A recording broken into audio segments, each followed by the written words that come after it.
السلام علیکم ورحمۃ اللہ وبرکاتہ۔ رمضان شریف کے مہینے میں اگر کسی کا روزہ ٹوٹ جائے تو پھر اسے کھانا پینا جائز ہے یا نہیں؟ تو جواب اس کا یہ ہے کہ نہیں، بلکہ اس کو لازم ہے کہ شام تک کھانے پینے وغیرہ سے رکا رہے۔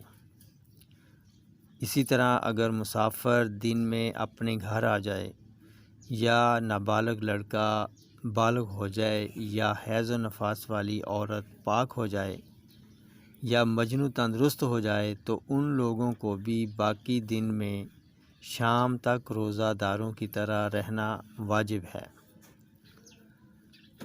اور ایک سوال یہ ہے کہ رمضان شریف کے سوا اور کسی روزے کو توڑنے سے کفارہ واجب ہوتا ہے یا نہیں؟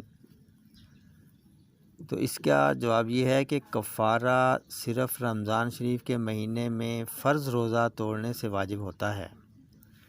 رمضان شریف کے سوا اور کسی روزے کے توڑنے سے، چاہے وہ رمضان کی قضاء کے روزے ہوں، کفارہ واجب نہیں ہوتا۔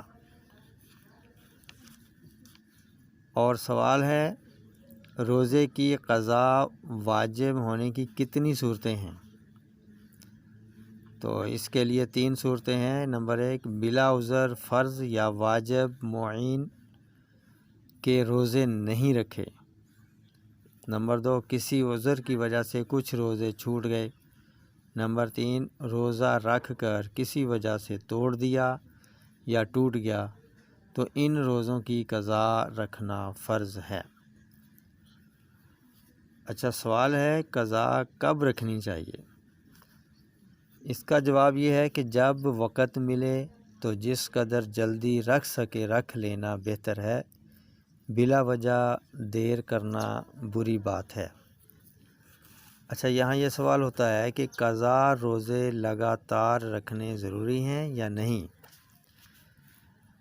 تو جواب یہ ہے کہ چاہے لگاتار رکھے چاہے درمیان میں فاصلہ کر کے، دونوں طرح جائز ہے۔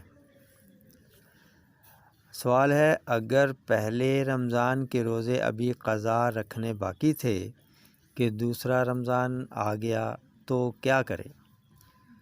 تو اس کا جواب ہے کہ اب اس رمضان کے روزے رکھے اور رمضان کے بعد پہلے روزوں کی قضاء رکھے۔